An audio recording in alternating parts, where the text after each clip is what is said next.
Chapter 11. The Quit India Movement. The civil disobedience movement came to an end in 1934. The Parliament of England passed an Act in 1935 granting certain constitutional rights to Indians. According to this Act, Indians were to get more constitutional rights. The Act of 1935. This Act provided for the formation of a federation of British-administered provinces and the Indian princely states. Accordingly, the working of the British-administered provinces was to be transferred to the Indian representatives. The rulers of the princely states refused to join the federation on the ground that they would lose their autonomy if they joined the federation. As a result, the federal scheme in the Act did not come to fruition. Provincial elections. The Indian National Congress was not satisfied with the Act of 1935. Still, the Congress decided to take part in the provincial elections that were to be held under this Act. The elections were held in 11 provinces in the country in 1937. The Congress ministries came to power in 8 of the provinces. In the remaining 3 provinces, no single party could secure a majority, and therefore mixed governments were formed. The Congress ministries did useful and constructive work for the people. Political prisoners were released from jails. Basic education was introduced. Measures were undertaken to improve the condition of the Dalits. Liquor was prohibited. An act was passed giving debt relief to peasants. The Second World War and the National Congress. In 1939, the Second World War began in Europe. The then Indian Viceroy Linlithgow declared that India had joined the war on the side of England. England had claimed that it was fighting to save democracy in Europe. The Congress thereupon demanded that if England's claim was honest, it should at once grant independence to India. As England declined to immediately fulfill this demand, the provincial Congress ministries resigned in November 1939. Individual Satyagraha.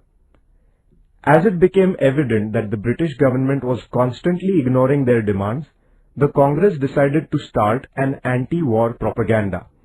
With this end in view, it was decided that individuals would break laws singly. This is known as Individual Satyagraha. The first such satyagrahi was Acharya Vinoba Bhave. He was followed by nearly 25,000 individual satyagrahis. Cripps Mission. During the Second World War, England sided with America against Japan. The Japanese forces came close to the eastern borders of India.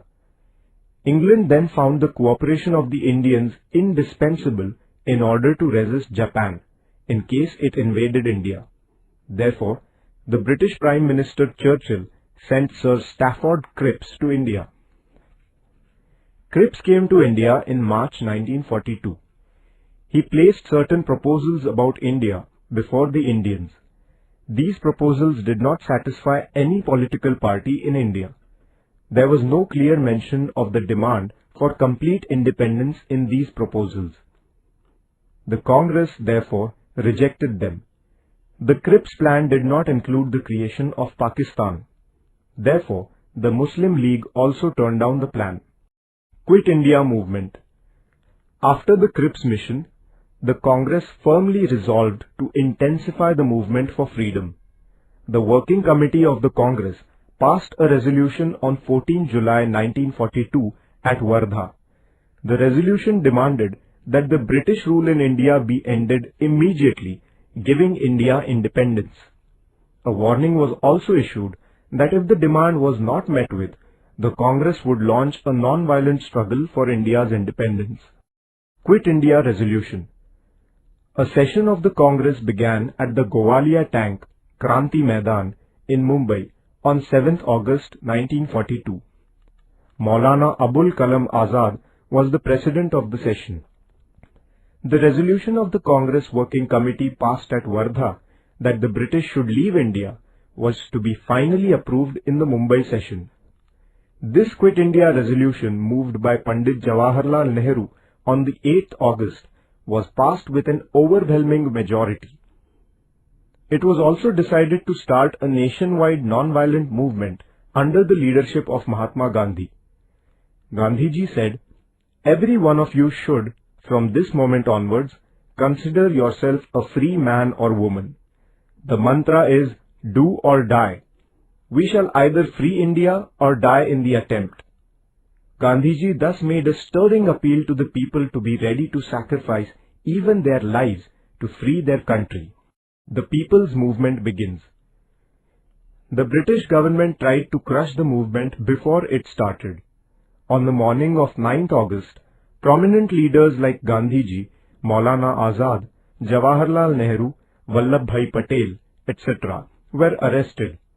The news of the arrest of the leaders spread all over the country like wildfire. People's anger knew no bounds. They took out processions in every place. Although the police made lathi charges and opened fire, the agitators were undeterred. People tried to take possession of government offices at many places. At some places, the people attacked jails, police stations and railway stations, which symbolized the oppression of the British government. The police opened fire on the people. Carrying the Indian tricolour, school children in Nandurbar took out a procession. They gave shouts of Vande Mataram. The infuriated policemen opened fire even on these small children. Shirish Kumar, a young student, fell a martyr to this firing.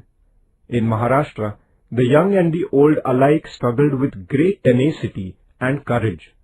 The struggles at many places like Chimur, Ashti, Yavli, Mahad, Gargoti, etc. have become immortal.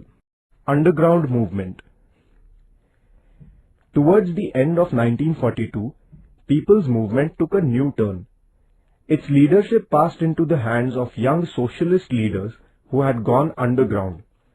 Jai Prakash Narayan, Dr. Ram Manohar Lohia, Chotu Bhai Puranik, Achyut Rao Patwardhan, Aruna Asaf Ali, Yusuf Meher Ali, Sucheta Kriplani, S.M. Joshi, Shirubhau Limaye, N.G. Gore, Yashwantrao Chavan, Maganlal Bagdi and others were at the forefront of the movement. The agitators disrupted communication and the government machinery by damaging railway tracks, cutting telegraph wires, blowing up bridges and so on. Groups like the Azad Dasta of Bhai Kotwal in Karjat Taluka of today's Raigad district and the Lal Sena of General Awari in Nagpur rendered the government helpless and witless for several months. Vitthal Zaveri, Usha Mehta and their associates had set up a secret transmission center in Mumbai. It was known as Azad Radio. It used to broadcast patriotic songs, speeches inspiring patriotism, and news about the agitation in the country. This encouraged the people to carry on the agitation. Such transmission centers were in operation for some time at Kolkata, Delhi and Pune. Establishment of parallel governments.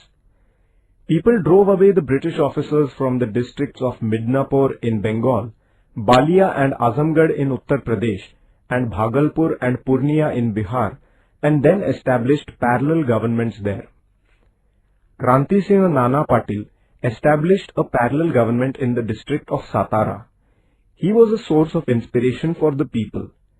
With the help of his associates, he ended the British administration there and established a people's government.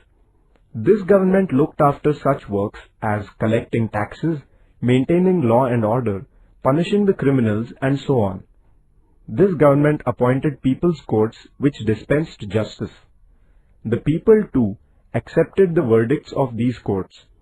To inculcate the love for their nation in the minds of the children, various organizations like the Rashtra Seva Dal, Azad Sena, Tufan Sena were formed. This government also undertook constructive work such as opposing the tyranny of money lenders, prohibition of liquor, propagation of literacy, and opposition to caste distinctions. That is why this parallel government won the wholehearted support of the people. Nature of the August Revolution. The People's Movement of 1942 had fired up all parts of the country. Millions of Indians made great sacrifices for achieving the goal of independence. Many sacrificed their lives. The number of people participating in the struggle was so great that even all the prisons in the whole of the country were not enough to contain them. The patriotic songs composed by Sane Guruji, Rashtrasant Tukadoji Maharaj and others enthused the agitators further. This nationwide movement is also known as the August Revolution.